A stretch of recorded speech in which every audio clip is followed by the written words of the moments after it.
Today we're going to talk about a topic that's not really the most fun to talk about, but it's probably one of the more important things you can discuss, probably, Mitch, with your clients, and that is the loss of a loved one. There are a lot of different whammies, if you will, if you lose a spouse.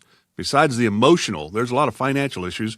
I guess, how do you approach, it's not something you want to talk about, but you know you need to talk about it with your clients. How do you throw that one out there? Well, it's often said we leave more instructions for our babysitter when we're going away for three hours for dinner and a movie than we'll leave instructions for our families when we're gone from this earth, right? And you see that a lot as folks lose loved ones and they're just a little bit lost. You know, they don't know where to go because it hasn't really been addressed, right? And the biggest thing I can say in that situation is don't rush into any decision. Grief is a powerful emotion and it clouds judgment, and in the period of deep grief is not the time to be making major financial decisions. So step back, take a big breath, reassess your situation. But there's a lot of things, as you mentioned, that come into this. I mean, tax-wise, you're a single filer now. You lose your spouse's deduction. You might be losing pension benefits. You will be losing some of the Social Security income. So there's a lot of things to factor in there, and the biggest thing is take a deep breath and let's step back and look at it from 10,000 feet. And one of the challenges is, there's no doubt, when you lose a spouse, the emotional trauma is obviously the toughest to get past. You maybe never get past it, obviously, but you're going to lose the lower of the two Social Securities. You might lose some or all of a pension, and then your income goes down. The bills don't get cut in half. But the bills might be a little lower, but not half, right? Sure. And then you throw in the tax part. It's the biggest tax increase. You're going to make less money and probably be in a higher tax bracket when this happens. Yeah, that's the crazy thing. You hear of the widow tax or the widow's penalty, and it's so true. I mean, oftentimes people, their income goes down, but the actual amount of tax they pay goes up. So not only a higher percentage because they're in the single filer, but they're actually paying a nominally higher amount of tax, even though they're on less income now. And you're right. I mean, costs will go down somewhat. You're not obviously feeding and clothing and gas for two people. It's just one now. So that's one of those things we need to step back and say, okay, what does it look like going forward, right? You've lost your loved one. Let's factor in all the things, all the variables that go into that, and try to come up with a budget that makes sense going forward.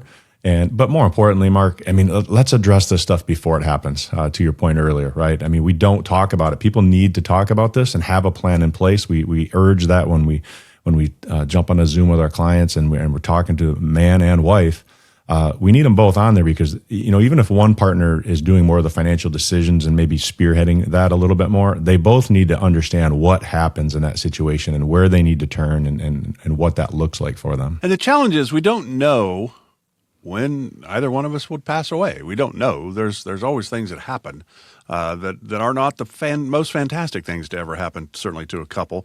But Social Security is a big one. And, we said you're going to lose the lower of the two Social Securities, keep the higher. So Social Security, though, there's a lot of rules. I mean, I don't know. I mean, the age is a factor in, like, the surviving spouse. If there's a big age difference, sometimes that doesn't quite kick in yet. I mean, how do you help? That's a lot going on in that Social Security world. There is. There's a lot of variables and a lot of moving parts, and pulling one lever creates some repercussions on another area. So that's something, again, let's look at that ahead of time. Oftentimes, maybe it makes sense for one spouse to wait until they're 70 to turn it on, so that if there is especially if there's a big age gap and you anticipate maybe your spouse will live a lot longer, then that spouse will get the higher amount. So it might behoove that higher earning spouse to wait to turn that on and leave a higher death benefit. So there's just all those things you've got to consider. Just your total income, the tax thing, how that factors into IRMA, and it's just, there's a lot of moving parts. And if we can do that before the grief hits, right? If we can plan that out ahead of time, it's a lot easier to lay the groundwork and make sure you've got a plan in place that works.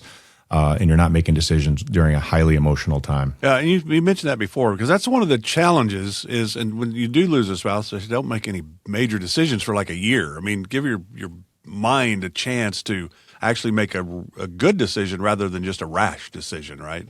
For sure. I mean, I had a client this summer that tragically lost, a husband and a son in the same incident, and awful, right? I mean, that is no time to have to be making major financial decisions. And it's like I told her, I said, hey, you're fine. We've done enough planning that you're fine. Let's do the things we have to do in the short term, but let's give this some time and weather the storm, so to speak. Not that you ever get out of it completely, for sure, but let's get out from this cloud a little bit before we make any major decisions. And we're talking about the loss of a spouse, but really this also goes for everybody else, just legacy planning.